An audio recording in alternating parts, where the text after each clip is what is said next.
j'appelle Serge Bavary.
Mes amis, c'est une belle et grande soirée. C'est une belle soirée parce qu'elle est représentative de la diversité de notre ville. J'y vois des habitants de tous les quartiers de notre cité. J'en ai rencontré beaucoup pendant cette période de campagne. En effet, nous sommes en campagne depuis des mois. J'y reviendrai. C'est une grande réunion parce qu'elle va marquer cette campagne électorale. Il y a plus de 1000 personnes ce soir à la mairie de Tours. Vous êtes plus de 1000.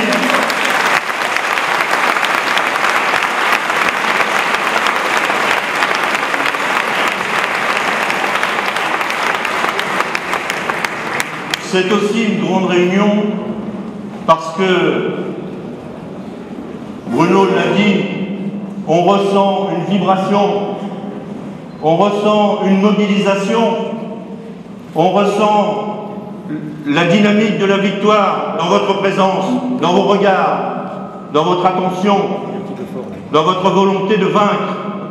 Nous ne vous décevrons pas, nous sommes prêts, vous l'avez vu, il y a une belle équipe, il y a une belle équipe, vous pouvez les applaudir de nouveau.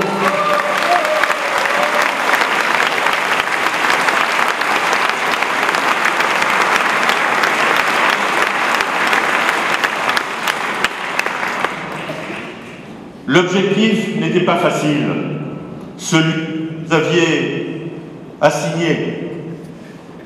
Vous souhaitiez, vous exigiez le rassemblement des forces de la droite et du centre à Tours, parce que depuis 18 ans, depuis cette méchante division qui nous a fait perdre la mairie, nous avons à chaque fois été divisés et nous avons perdu à chaque fois. Cette période est terminée. Nous allons gagner.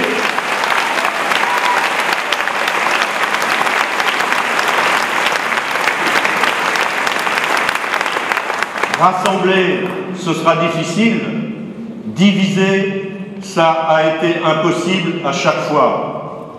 Pour cette raison, depuis un an, les uns et les autres, le G4 en effet, Sophie, Thibault, Christophe, nous avons travaillé avec toute notre diversité, nos divergences, nos parcours différents, notre expérience différente. Mais nous avions la volonté, chevillée au corps, de revenir vers vous, unis, réunis pour la victoire. C'est fait ce soir.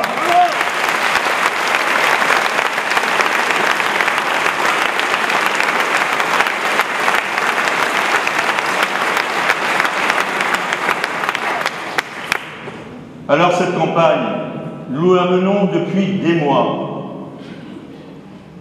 Plus de 100 marchés où nous avons été présents, chaque fois, chaque semaine, parfois au petit matin, comme encore ce matin, devant la gare pour distribuer les tracts de nos Tourangeaux qui partent travailler à Paris parce qu'il n'y a pas de boulot pour les cadres à Tours. Voilà où commence le militantisme politique. Nous y sommes prêts, nous l'appliquons depuis des mois et évidemment, pour la plupart d'entre vous, vous n'êtes pas au courant. Vous n'êtes pas au courant de tout ce travail-là. Vous n'êtes pas au courant des 30 réunions publiques faites dans tous les quartiers de Tours, où nous avons réuni à chaque fois près d'une centaine de personnes, soit 3000 citoyens rencontrés, vous ne le savez pas, parce que 500 personnes à l'inauguration de notre permanence, on n'en parle pas. 350 personnes réunies au hall dans une réunion de quartier, on n'en parle pas. Alors vous vous dites, depuis des semaines, mais qu'est-ce qu'ils font? C'est mou, on ne les entend pas, on ne les voit pas.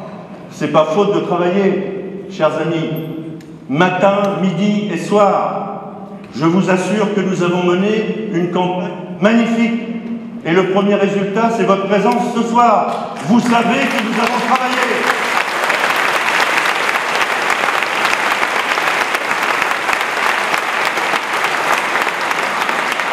Je vous le dis solennellement, le plafond de verre du silence médiatique, politique, économique dans notre ville, c'est maintenant terminé. On va parler de nous.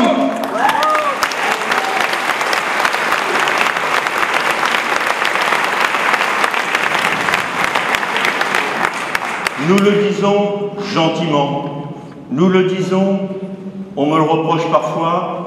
Je regarde mes amis qui me connaissent bien du Conseil général, de la Chambre de commerce. Celui-là, c'est l'archétype du Touran. Il est gentil. Eh bien, il est tellement gentil que quand on lui marche sur les pieds, il se rebiffe. Et à ce moment-là, il faut faire attention. Mes amis le savent. Je vous le dis, il faut changer la façon de faire dans cette ville. Il n'est pas normal qu'un débat démocratique dans une campagne de cette importance ne soit pas rendu public comme il convient. Je vais continuer à parler de la campagne électorale parce que c'est un grand moment de la vie démocratique de notre pays. Les élections municipales, ce sont les élections du quotidien. Ce sont les élections de proximité. C'est le début d'une reconquête éventuelle pour notre famille politique du pouvoir dans ce pays. Bruno l'a dit tout à l'heure, il faut des mois, des années pour reconquérir le terrain perdu. Nous sommes en marche et en effet, nous avons l'intention, notre équipe, tous ensemble, de reconquérir cette ville. Je l'ai dit tout à l'heure, nous sommes prêts et dans 12 jours, nous pouvons prendre les responsabilités dans cette mairie. Nous comptons sur vous.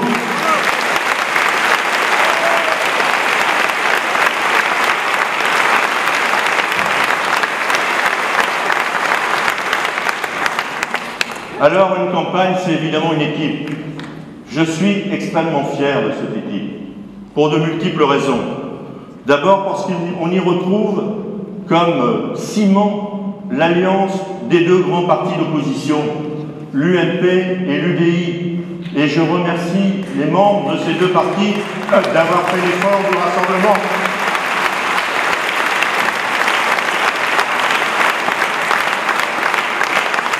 Mais une liste municipale, ce n'est pas une liste de militants. Ils m'ont entendu dire ça au moins 50 fois. Et la composition de notre liste de 55, elle est la suivante. 19 UMP, 11 UDI et 25 non-inscrits. Parce que c'est la tradition dans cette ville et c'est la réalité sociologique de notre pays. Nos concitoyens ont des convictions, des sensibilités, ils n'ont pas forcément d'engagement partisan.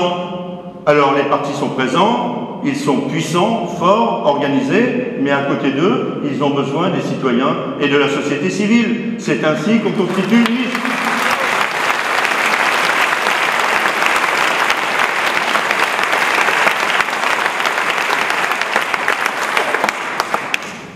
Le travail de campagne électorale, c'est aussi celui de terrain. Sur les marchés, je l'ai dit, le boitage, le porte-à-porte, l'organisation des réunions d'appartements. Nous avons fait tout ça en nombre incalculable. Et je veux saluer celui qui a été l'organisateur principal de ce qu'on appelait la logistique, Julien Allais.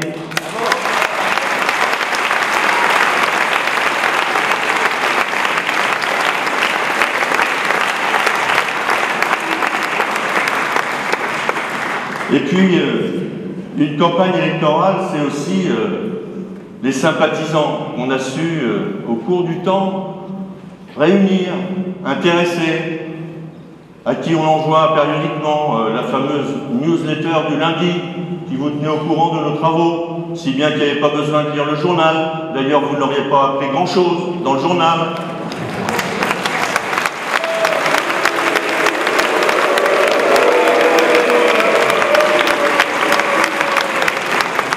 Mais le 31 mars au matin, quand la victoire sera là, la une, ça sera intéressant à voir. Il faudra s'en souvenir, sans doute l'encadrer. Parce que là, nous aurons le droit de citer dans le journal quotidien. Ça dépend de vous, ce jour-là. Un vrai plaisir. Souvenez-vous de mon propos. Alors, les sympathisants, moi je ne peux que saluer, comme l'a fait Sophie tout à l'heure, notre sénateur honoraire. Merci Dominique d'avoir animé l'équipe qui a réuni 1000 signatures de soutien. 1000 signatures de soutien.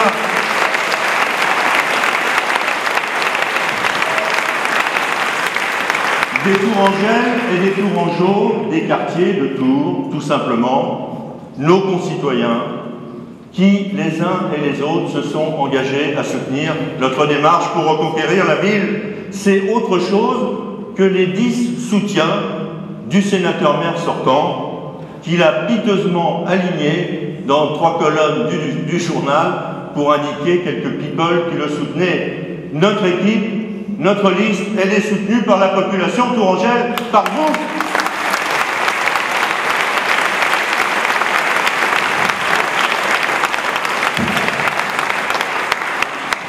Et puis, une campagne, c'est aussi les donateurs. Je sais que beaucoup d'entre vous ont fait cet effort. C'est pas facile dans une période difficile, mais une campagne, c'est des moyens, beaucoup de moyens. Et on a fait cet effort, les uns et les autres, financier, pour vous proposer une belle campagne. Je suis fier de la campagne que nous avons menée. Il n'y a pas eu d'erreur, il n'y a pas eu d'anicroche. On a une permanence exceptionnelle. Il nous reste 150 mètres à faire pour pénétrer dans la mairie dimanche soir.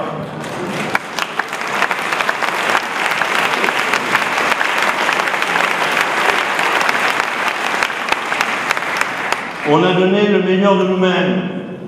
On l'a fait pour vous. On l'a fait pour Tours. On l'a fait pour notre cité. Parce que cette ville a une âme.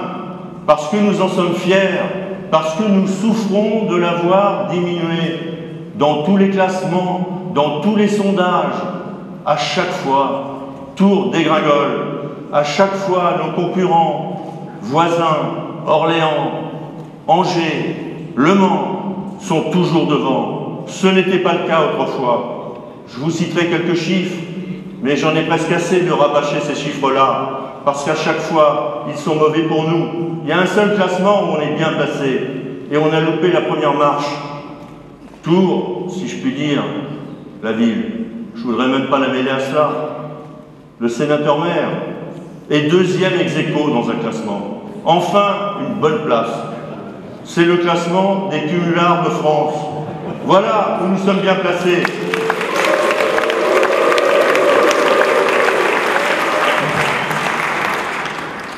Alors, c'est pas neutre d'avoir un sénateur-maire sortant. Vous voyez, c'est déjà un titre impressionnant. On va mettre de l'ordre là-dedans en supprimant quelques termes. Il n'y en a que 3, mais on peut faire le ménage, si je puis dire.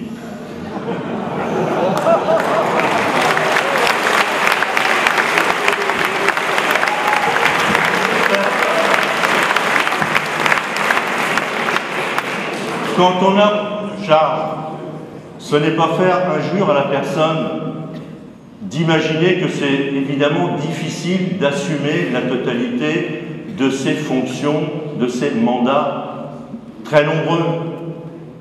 Pour certains d'entre vous, chefs d'entreprise, commerçants, artisans, cadres d'entreprise, vous savez bien que pour avoir des responsabilités, il faut la plupart du temps se donner totalement, à temps plein, quand on a une telle variété de fonctions et d'obligations, on ne peut consacrer à chacune qu'une petite part de son temps. Et quand on est maire d'une grande ville, comme Tours, 135 000 habitants, président d'une agglomération de 350 000, il y faut du temps complet.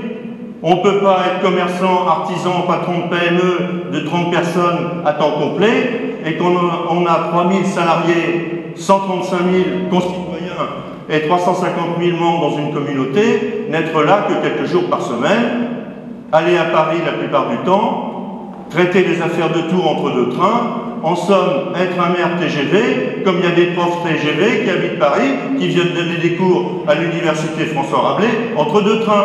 Ceci n'est pas possible, et nous allons le changer. Voilà la réalité.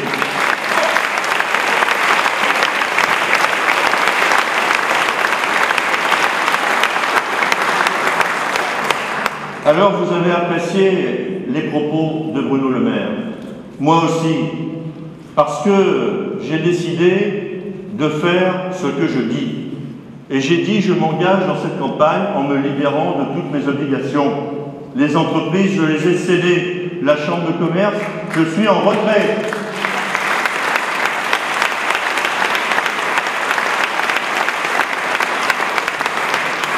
Le canton de Tours-Centre, j'ai même pas besoin de m'en occuper, puisque mes bons amis socialo-communistes, c'est une façon de parler bien entendu, se sont occupés de mon cas.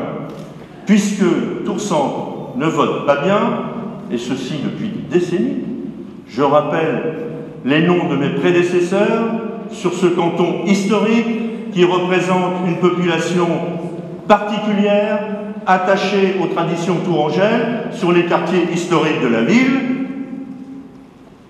Yves Berthaud, Nicole Gautrat et moi-même depuis 2001, élu, réélu. Alors évidemment, ça fait tache bleue, dans un océan rose, dans cette ville.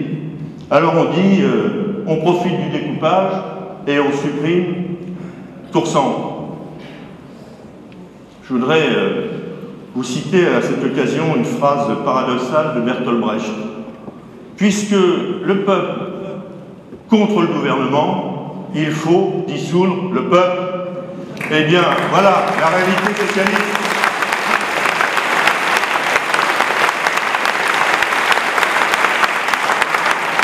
Puisque Tours-Centre ne vote pas, comme le souhaite la majorité socialo-communiste de la ville, on supprime Tours-Centre. Mes amis, je vous le dis, il nous pique un petit territoire. On va s'emparer de la totalité de la ville dans les 12 jours qui viennent.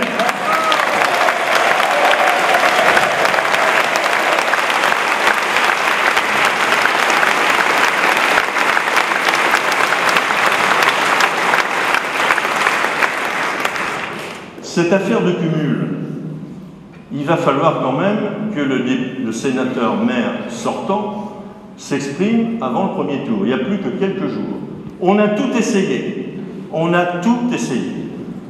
Les discussions en conseil municipal, les interrogations à la presse, mais politique d'évitement, une stratégie que j'appelle de l'édredon, c'est-à-dire qu'on s'épuise une fois, 3 fois, 10 fois, la plupart abandonnent. Sauf que nous, on ne lâche pas. Et il faudra nous dire, avant les élections, dans les 3 jours qui restent, et je vous demande de poser la question à toute occasion, quelle sera la position du sénateur-maire sortant au regard de la nouvelle loi qui va s'appliquer? Est-ce qu'il choisit d'être maire ou est-ce qu'il choisit de continuer d'être à la fois sénateur et maire? Ou est-ce qu'en 2017, il préférera n'être que sénateur à ce moment-là? S'il ne le dit pas, la seule solution, je la connais, c'est qu'au soir du 30 mars, la question ne se posera plus, car il ne sera plus que sénateur d'Indre-et-Loire. Voilà la réalité.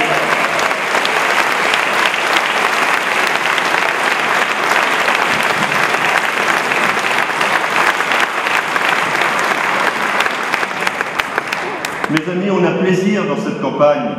On a eu du plaisir à la faire parce qu'on a rencontré la sympathie de la population tourangelle, celle que nous retrouvons ce soir face à vous. Nous sentons la victoire au bout de nos efforts. Pour cette raison, encore une fois, je vous remercie de votre soutien. Nous en avons besoin. Alors, quelques mots sur le programme, parce que finalement, une aventure de ce type, c'est plusieurs choses. Une volonté, bien entendu. Je reviendrai sur la volonté politique, parce qu'on en manque singulièrement dans cette mairie depuis plusieurs années. La volonté politique, celle apprise auprès de Jean Royer.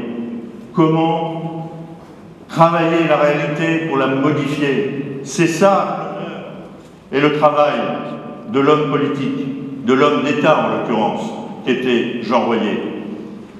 Je pense que vous avez tous compris le symbole de cette soirée, la présence de Gérard Royer, tendant la main à notre ami Michel Montauban pour montrer symboliquement que la transmission était faite et que nous sommes porteurs de cette volonté tourangelle qui a apporté notre ville au plus haut niveau. Souvenez-vous de cette ville transformée après la guerre, détruite, rebâtie, modernisée, le plus grand chantier d'Europe.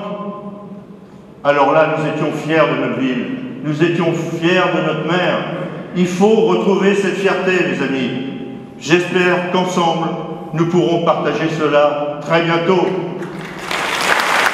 Je vais commencer sur le programme en partant de mes derniers propos sur le cumul, sur l'incapacité proprement humaine d'assumer une extrême diversité d'obligations. Quand on n'est pas disponible, la population le sent, le ressent. Et au cours de nos multiples visites sur le terrain, à chaque fois, on a entendu dans les quartiers les mêmes choses. Vous en étiez vous-même sans doute porteur. On ne voit pas le maire, il ne nous reçoit pas, il ne nous écoute pas. Quand il y a des réunions, les affaires sont réglées avant la concertation. Nos quartiers sont en déshérence, on nous abandonne. On entend même parfois des mots plus durs, des mots choquants. On nous méprise, comme se sentent méprisés les conseillers municipaux d'opposition. Vous les avez entendus en parler.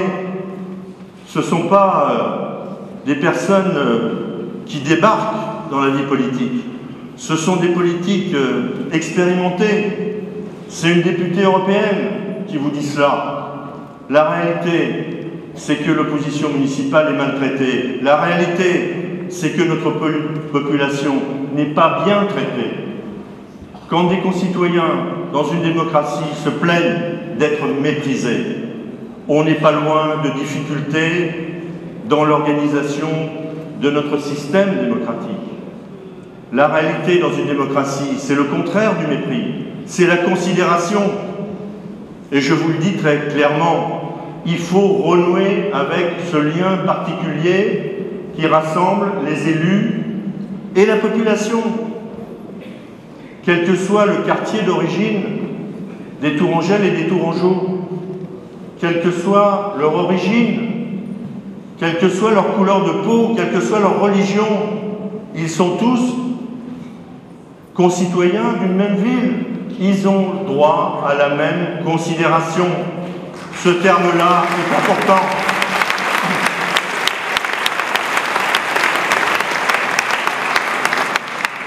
On a rencontré des milliers de personnes. On a reçu des dizaines et des dizaines d'associations diverses, culturelles, des associations sportives, des associations sur l'environnement, encore hier, encore ce matin. À chaque fois, on nous tient les mêmes propos. On ne nous écoute pas. On nous méprise.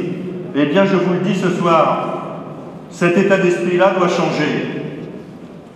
Ce que je demande à mes colistiers, et ils le savent, c'est une attitude différente. c'est l'intérêt général, c'est la proximité. Et pourquoi cette proximité? Parce que dans une période difficile, et nous vivons une période difficile, et nous vivons d'autant plus cette période difficile pour ceux qui sont dans les quartiers en difficulté, pour ceux qui, à tout, vous le savez, sont dans les 18% de personnes qui sont en dessous du seuil de pauvreté. Où est la réussite des socialistes quand on est dans une telle situation? Il faudrait beaucoup de modestie, il faudrait beaucoup de simplicité dans l'expression. À la place de ça, on a la plupart du temps des leçons de morale, des accusations, comme vous le ressentez parfois au conseil municipal. Donc il faut revenir dans la proximité avec nos concitoyens. Il faut les écouter, il faut être attentif à leurs besoins, qui sont nombreux.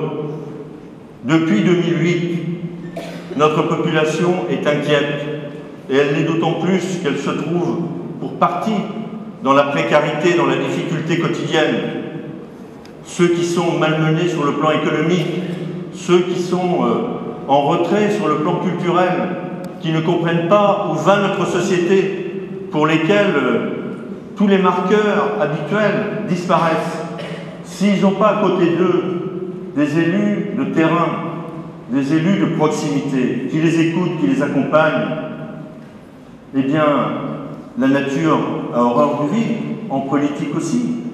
Et ils sont disponibles, tous les discours démagogiques qu'on peut leur servir, en désignant des boucs émissaires, en indiquant que s'ils sont dans ces difficultés-là, c'est à cause de telle ou telle communauté, à cause de tel ou tel groupe, à cause de l'Europe, à cause de l'euro, à cause des immigrés.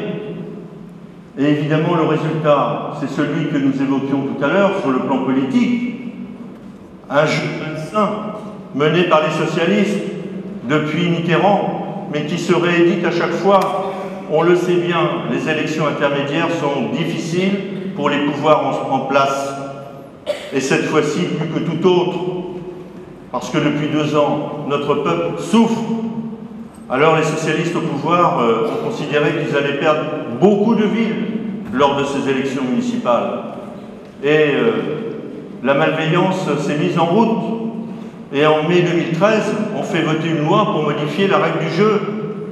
Jusqu'à maintenant, dans des municipales, pour être au 2e tour, il fallait faire 10% des inscrits. À Tours, ça veut dire 80 000 inscrits, il fallait faire 8 000 voix. La barre était très haute. La nouvelle loi indique, depuis 2013, que pour être au 2e tour, il faut faire 10% des suffrages exprimés. Avec le nombre d'abstentions, je calcule en simplifiant, s'il y a 50% d'abstention, il y a 40 000 votants, il suffit de faire 4 000 voix. On a abaissé la barre de moitié. On permet donc au Front National, puisque c'est de lui qu'il s'agit, et que c'est la marionnette habituelle des socialistes, d'être au 2e tour, comme Bruno Le Maire l'a démontré tout à l'heure. Et dans ce cas-là, évidemment, on empêche dans la plupart des villes de France, à la droite modérée et au centre, de prendre la responsabilité des villes. Ne tombez pas dans le piège, ne tombons pas dans le piège, expliquez-le autour de vous, parce que, évidemment, de nombreuses personnes sont tentées par ce vote pour dire leur dépit, leur dégoût, leur colère. On peut le comprendre dans nos proches, dans notre famille, dans notre voisinage. Il faut leur expliquer ce calcul simple. Voter Front National massivement, c'est permettre à Jean Germain de rester 6 ans de plus au pouvoir à Tours. Voilà la réalité.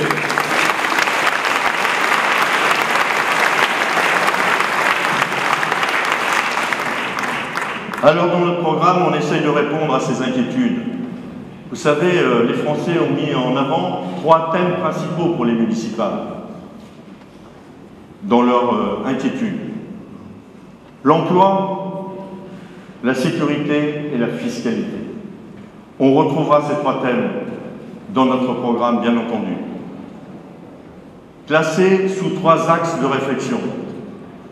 Avant d'y entrer, je veux simplement rappeler comment nous avons constitué ce programme, ce projet. c'est pas l'œuvre d'une agence de com, c'est pas l'œuvre de technocrates, c'est l'œuvre d'environ 70 personnes regroupées dans 9 commissions thématiques dans lesquelles vous avez participé les uns et les autres. C'est le travail de quelques semaines. Entre octobre et décembre 2013, nous avons fait ce travail détaillé. C'est l'expression de la volonté des uns et des autres sur ce sujet. En connaissant bien notre ville, en connaissant les attentes de la population, nous avons rédigé ce projet. Nous le mettons maintenant à votre disposition. On l'a classé selon 3 axes: la proximité, le dynamisme et le rayonnement. La proximité, je viens d'en dire un mot, au moins sur sa facette la plus importante. La proximité du cœur, la proximité humaine, celle des élus avec la population. Dans la proximité, il y a des sujets beaucoup plus simples, les sujets municipaux classiques, le commerce de proximité, justement, dans les quartiers. J'ai fait tous les quartiers de cette ville. Beaucoup sont en déshérence sur le plan commercial. Il faut y remettre du dynamisme, y compris dans le centre-ville, y compris avenue de Gramont, chère présidente, parce qu'on se désintéresse partout du fonctionnement de nos commerces. Donc j'ai décidé, nous avons noté dans notre projet, de mettre en place, sous la responsabilité de l'adjoint au commerce, un animateur du commerce qui prendra en charge l'évolution du commerce pour voir comment les choses évoluent, éviter les fermetures, anticiper les départs en retraite pour qu'il n'y ait pas dans les quartiers des disparitions brutales, semble-t-il, mais prévisibles, de commerce. Voilà le travail.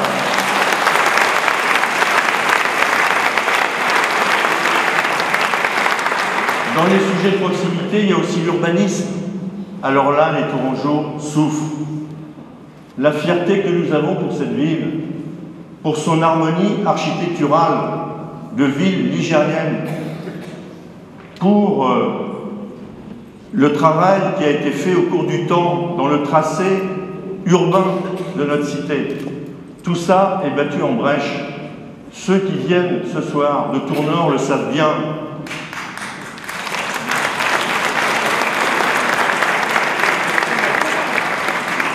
De multiples associations se sont constituées à Tournord pour lutter contre le bétonnage. N'appelons même plus ça la densification, c'est du bétonnage. C'est du bétonnage anarchique, chaotique, c'est inacceptable. Nous changerons la méthode de travail. Il faut de la concertation. Je ne sais pas si les associations sont là ce soir, mais j'ai rencontré tous les présidents. L'association Petit Sacha, Pilorgé, Trianon, Champ-Chardon. Montauban, vous connaissez bien ça. Ces gens-là sont exaspérés. Ils sont dans des zones pavillonnaires et au hasard des ventes de l'un ou l'autre des petites parcelles, tombent du ciel des cubes de béton. Et ça tombe réellement du ciel, au hasard. Et c'est évidemment insupportable.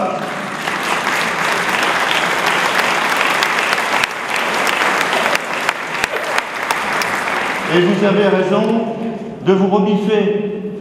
Et nous mettrons tout en œuvre pour faire cesser ce travail inacceptable. On peut densifier. Il y a des grandes avenues, il y a des larges boulevards. Mais au cœur de zones pavillonnaires, c'est presque criminel de venir sous le nez des gens, c'est-à-dire à 7 mètres, pas à 8, construire des murs de béton. J'ai vu ça à plusieurs reprises en visitant les maisons de nos amis de Tournord. Il y a la même chose avec les riverains de la rue de la Pierre. C'est concret, je les ai rencontrés, je connais leurs revendications, nous allons faire cesser ce travail qui n'est pas sérieux dans notre ville. Il faut faire un urbanisme différent de cela, il faut le penser, il faut l'organiser, il y faut de la concertation.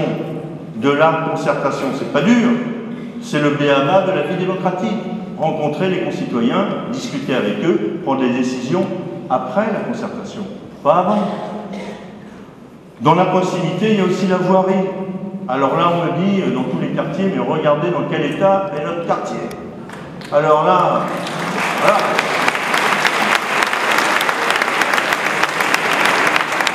100 J'ai même pas besoin d'argumenter. On sait tous ce qu'est un nid de poule. Eh bien, aux Fontaines, cher Julien, on a vu des nids d'autruche. C'est-à-dire que c'est 10 fois plus grand, c'est 10 fois plus profond. Il ne faut pas passer en voiture dedans.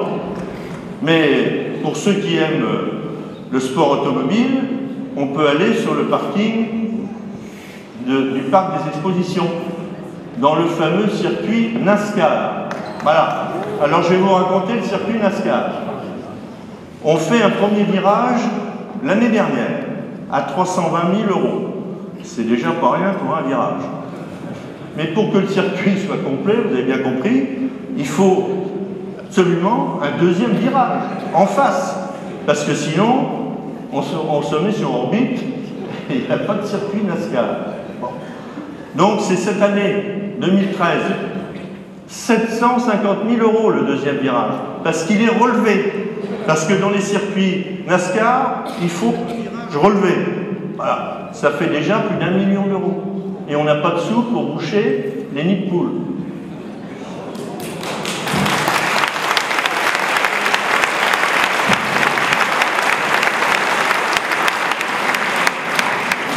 Mes amis, quand on va ouvrir les dossiers, parce que là vous avez le prix des virages, mais il y a le prix du parking qui venait d'être fait pour 120 000 €. Voilà la réalité de la gestion de la ville. Après, on se plaint de la dette. Alors je vous le dis carrément, je n'accepterai plus une seule fois les termes de l'héritage. L'héritage de Jean Royer. Moi je dis, quand la charge de l'héritage est telle, on refuse l'héritage.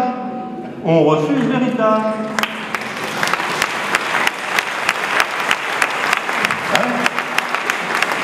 Quand on hérite d'une petite maison à la campagne, que nos parents n'ont pas fini de payer, il reste quelques annuités à payer, parce qu'une maison de campagne, ça s'achète sur 25-30 ans. Je vous signale qu'on n'est pas rendu au bout du bail, mais ça va se terminer dans quelques jours, cette affaire d'héritage. N'est-ce pas?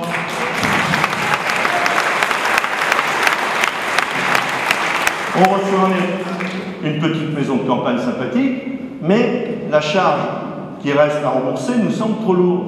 On refuse l'héritage. On ne prend pas la charge, mais on ne prend pas la maison. Alors, le sénateur maire sortant, lui, il ne retient de l'héritage que la charge. Moi, je veux bien, mais quand il dit « oui, oui, c'est la charge du Vinci », je reviendrai sur le Vinci après, au passage. Le Vinci, c'est 65 millions d'euros. C'est exactement le dépassement du coût du tram. C'est-à-dire ce qui semblait une construction pharaonique à l'époque, c'est simplement le coût du dépassement du tram. On se fout de vous, on se fout de nous. Voilà les chiffres. Si le sénateur maire sortant ne veut pas assumer la dette qui s'appuie sur la construction du Vinci, eh bien, il refuse l'héritage du Vinci. Il trouve un opérateur privé qui lui rachète le Vinci et qui prend en même temps les dettes qui restent à payer. Mais il ne nous dit pas « j'ai que des dettes » parce qu'il a le Vinci. Et il est bien content d'aller ouvrir les congrès au Vinci, en laissant supposer que c'est lui qui a ouvert le Vinci. Voilà, parce qu'il parle comme ça, vous voyez ce que je veux dire, hein? C'est mon palais des congrès.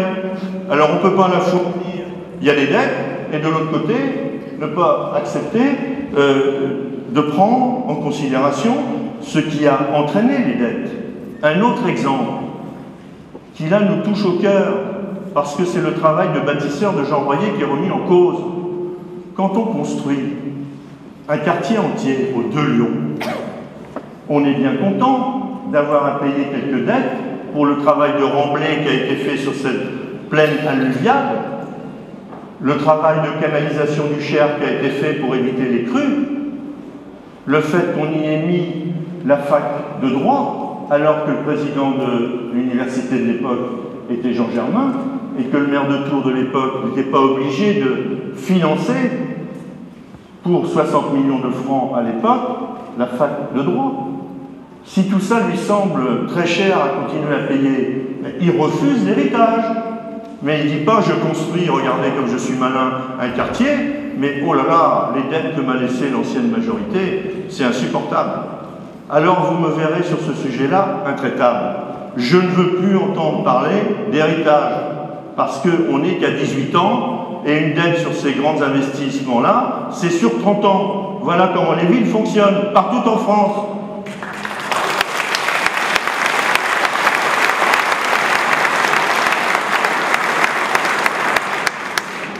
Dans la proximité, il y a un sujet très sensible.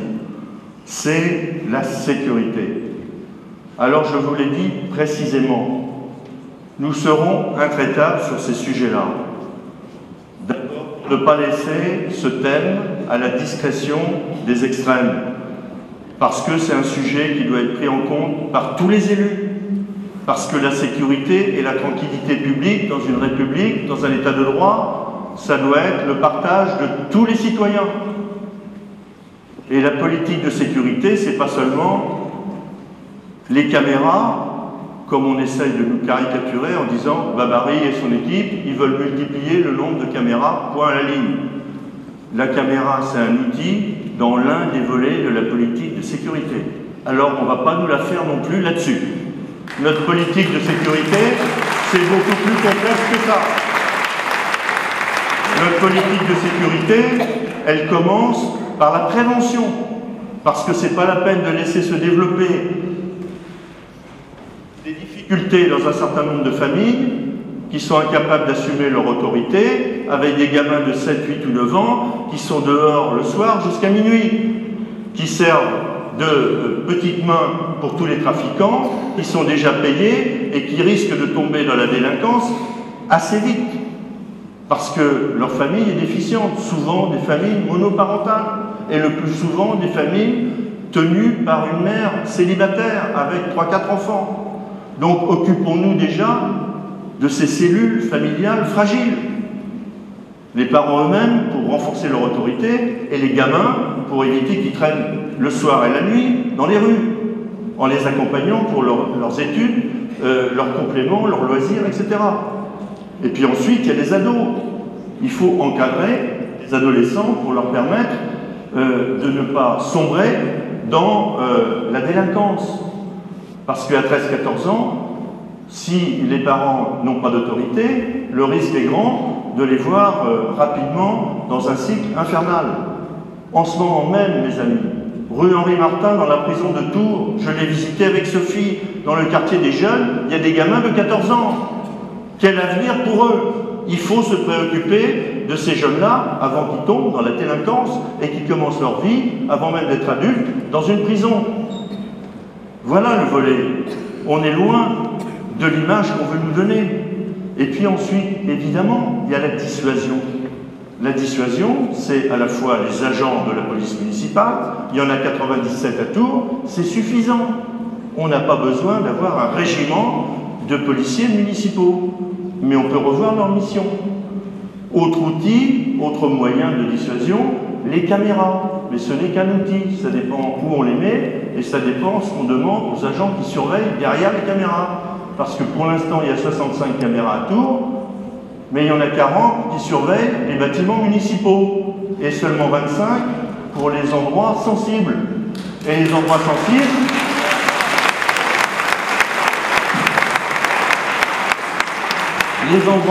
à Tours, ils sont connus, 85% des délits, ont lieu dans le Vieux-Tours, rue Colbert et place de la Gare. Et dans aucune de ces places-là, il n'y a de caméra, quoi qu'en dise le maire de Tours, parce qu'on a les cartes avec les caméras, et parce qu'on a encore fait un tour dimanche dernier pour s'assurer qu'on avait raison en affirmant qu'il n'y a pas de caméra dans les endroits où 85% des difficultés sont réalisées dans notre ville. Donc on va doubler le nombre de caméras. Voilà la réalité.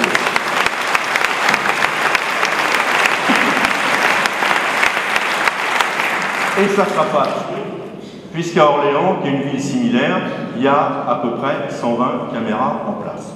Donc on va faire ce travail pour obtenir la tolérance zéro sur toutes les incivilités qui ont lieu dans cette ville.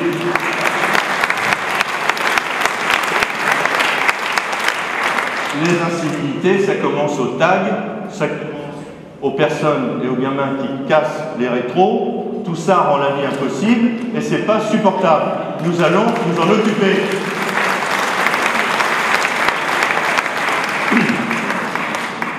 Il y a quand même plus grave que ça. Pour ceux qui prennent le train le matin, parfois, traverser la place de la Gare à 6h30, c'est pas facile. Parce qu'il y a des groupes d'individus qui sont totalement alcoolisés par leur nuit, qui sont encore pleins de vigueur et capables de hurler. Ils sont la plupart du temps accompagnés de meutes de chiens et évidemment les gens qui vont prendre leur train au petit matin ont peur de traverser la place. Eh bien je vous le dis, dans une ville moderne, dans une démocratie, des citoyens ne doivent pas avoir peur de traverser une place. Ils n'ont pas à raser les murs en baissant les yeux.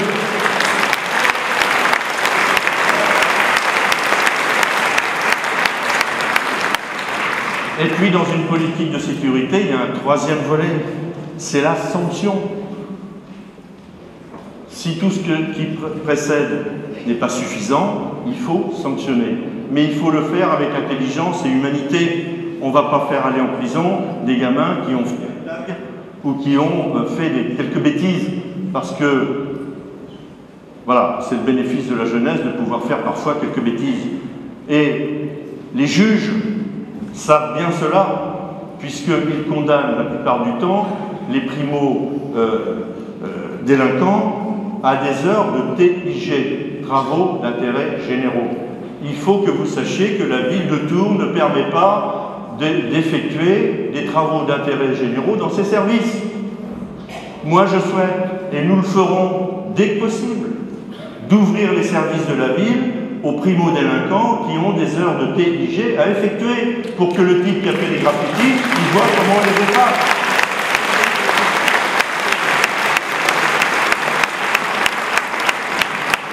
C'est une sanction intelligente, parce que le gamin, il va comprendre que derrière, il y a des gens qui travaillent, qui nettoient, et que pour nettoyer des graffitis, il faut un scaphandre, il faut des lunettes, il faut des gants de chimiste, et c'est évidemment terrible.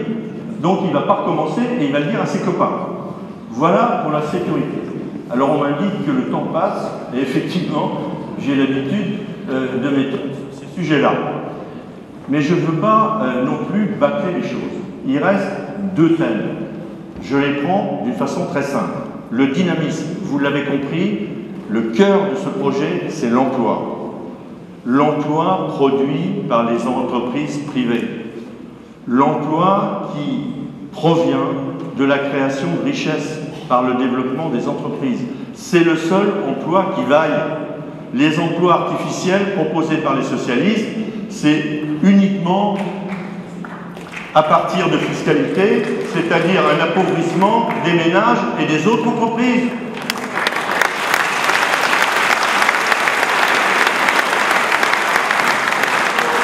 Ça n'ouvre aucune perspective aux jeunes. Il faudrait mieux mettre ces jeunes dans les entreprises, leur permettre d'apprendre un métier pendant la même période, leur faire toucher la même somme que celle qu'ils ont dans les petits travaux d'intérêt divers qu'on leur propose. Ça coûterait moins cher aux contribuables, ils apprendraient un métier et ainsi ils seraient formés pour l'avenir. Ce n'est pas le cas en ce moment. On les assoit sur des chaises dans des musées pour surveiller les tableaux et voir passer 3 clients par jour. C'est pas là qu'ils apprennent à travailler. Ils sortent de là sans formation et ils sont pas incités du tout à travailler comme il convient dans les entreprises.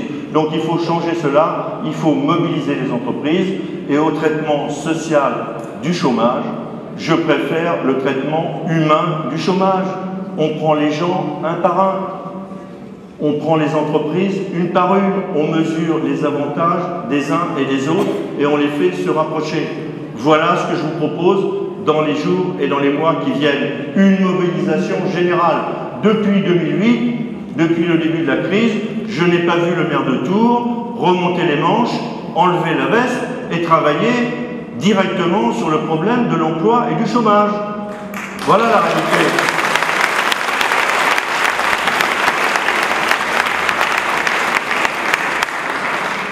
Pour le rayonnement, troisième thème, pour essayer de d'accélérer mon propos.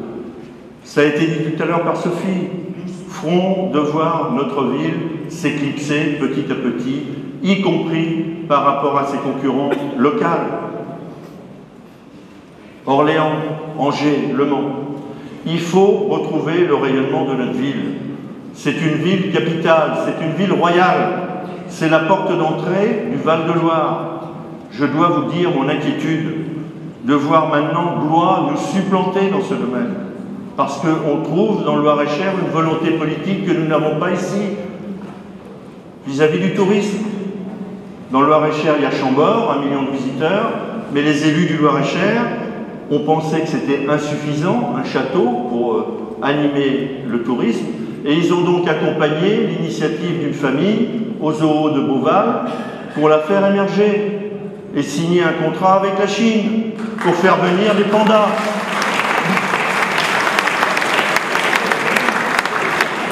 Comme quoi on peut signer des contrats avec la Chine et avoir des résultats économiques probants. Ce n'est pas toujours le cas.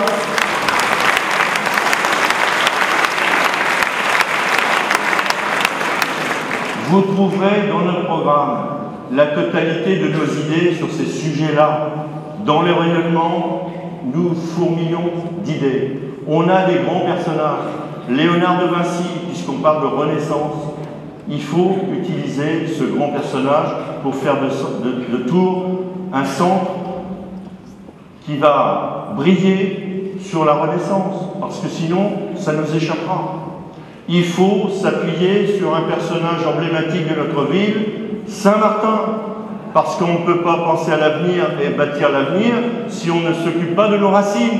Nos racines, elles sont martiniennes. C'est lui qui a fait la richesse de cette ville.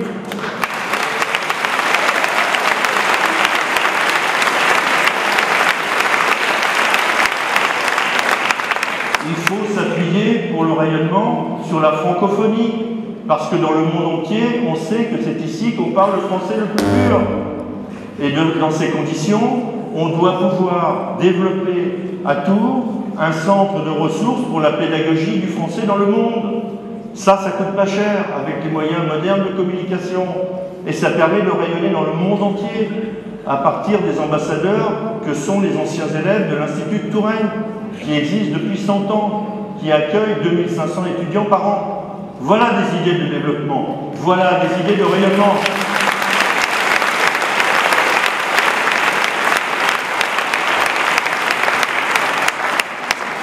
Mes amis, pour que nous puissions appliquer rapidement, avec dynamisme, avec volontarisme, les quelques idées que j'ai développées rapidement devant vous, il y faut une mobilisation à partir de ce soir d'une dizaine de jours. C'est pas grand-chose dans la vie d'une cité comme la nôtre. J'en appelle à cette mobilisation.